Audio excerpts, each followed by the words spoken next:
Hey guys, this is my current record collection. You might hear my dog walking around. It is set within this bookshelf here. So eventually I'll probably need more space. So some of these books might go in the basement or something like that. But for now, this is what I have. And so this channel is going to be basically kind of chronicling my records and then just showing you the stuff I pick up as we go along. So I'm planning on doing alphabetically, going through the records. So I'll do separate videos from A and B, and then whatever. Just maybe not every letter, but groups of the records. I'll kind of break up and show you what I have. And then moving forward, just anytime I get new stuff, I'll show it off. So I've been collecting. I shouldn't really call it a collection. I'll go into that in just a minute, but I've started buying records toward the end of 2011, so around Christmas of 2011. So I didn't start with nothing. So my folks had a box of their old records up in the attic that had always been up there. I actually don't even remember a time in my house when the record player was hooked up and we were using the records, but that box had always been up in the attic. And so when I first got the idea to start getting into vinyl, it was actually through a friend of mine, Brendan, who I visited him out in Chicago, and he had just gotten a record player and a bunch of records, and I was really interested in it from that point. So then I remembered the box of records in my parents' attic, and I went and grabbed that. So I did start with that. I don't know exactly how many there were or are. When we go through the collection, I'll point out which ones my parents had given.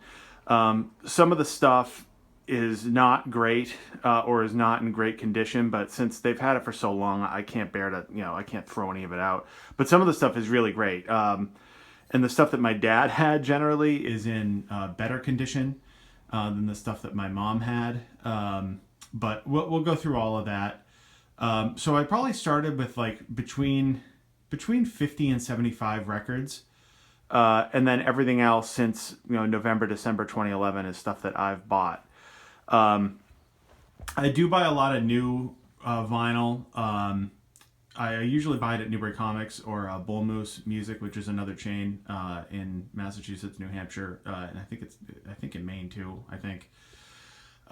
So I usually do buy vinyl new. I buy new albums that come out that I want. I buy on vinyl because they come with digital download cards and stuff like that I'll show you guys. Sometimes they come with CDs as well, so you can rip them to your computer and have them on your iPod or on the go or whatever, your phones. And then I just buy vinyl of stuff I want to get into. We'll go through that too. Recently I've been getting into like punk and classic hip hop. You're not going to find that stuff on vinyl at a flea market. It's just not going to happen. So I buy that stuff new at places like Newbury Comics and stuff as well. I do go to flea markets sometimes. I don't, not a lot. I do like when I go, but it doesn't happen too much. I've been meaning to do a little bit more in the way of garage sales and stuff. To be honest, I really haven't. And then there are used record stores. There's one in nearby Salem, Mass. That's pretty good, and they're popping up all over the place. So I do go shopping at those kinds of stores as well. That's the thing though with used records. You'll find a lot of great classic rock and stuff like that, but you're lucky to find even stuff like The Cure, like 80s stuff, Talking Heads. And then, we're talking about, punk and stuff like that, rap, forget it. I mean, you're just not going to find that stuff. You'll find, Neil Young and Steely Dan and Bob Dylan and Led Zeppelin and stuff, which is all great, but, some of the more interesting stuff to me, not that I don't like any of those bands and they're all represented in here, but some of the more interesting stuff to me, you're just not going to find. So you have to kind of buy it new. At least that's kind of what I've discovered or what I've seen. So I've been doing that. One thing though about my collection, the reason why I don't really call it a collection is because this is all minus some of the stuff that I inherited from my parents. This is all stuff that I like. I don't just buy records to buy them. I've seen some YouTube channels that are about record pickups, and it seems like some of the people that run those channels just buy everything. It's just kind of weird to me to just buy a whole buy stuff that you don't know that you're not interested in just to buy it. I don't do that. I buy stuff that does interest me. Of course, I'm always looking to expand my horizons musically. I'm always trying to get into new stuff, and I'm willing to take a chance on stuff. But I'm not just going to willy nilly buy 100 albums just because it's a good deal on them. Like if it's not anything that I really care about or want, I'm not gonna buy it. So.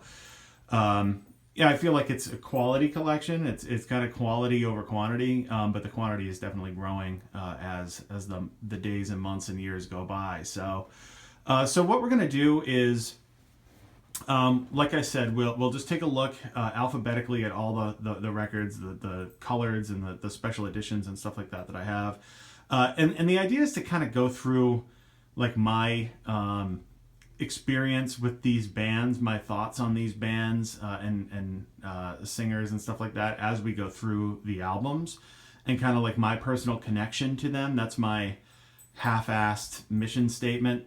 We'll see how well that goes, but that is what I'm trying to do with this. So when we look at a Pavement album, I'll talk about like when I discovered Pavement and some interesting things about the group and my connection to the group. We'll see if that's remotely interesting. I don't know if it's gonna be, so we'll try it out, and if it's not, we'll change course and do something else. But for now, that's what it's gonna be. So the first series of videos will go through the collection alphabetically, and then moving forward, every time I get a new album, I'll just do a little video on it. Usually my pickups are pretty small. I mean, usually if I'm buying new records, it's 1 or 2 at a time. If I go to a used record store or a flea market, it might be more. It might be 4, 5, 6. But I'll still do short videos even if I get one. I'll still do a video on it and show it to you guys and put it in the collection. So I think that's pretty much it for now. I don't have a name for the channel yet. I was thinking about every time I do something like this, it's like some punny thing. I talked to my friend Matt, and we were talking about doing one, or like the name of the channel could be Wax Ecstatic, which is a Sponge song, like a kind of like a one-hit wonder from the 90s. I don't really want to call it that, so I don't know. It's open to interpretation. I'll figure it out, but this is the first video to just kind of explain what I'm doing here, and more videos will follow. So thanks a lot. Hope you enjoy it.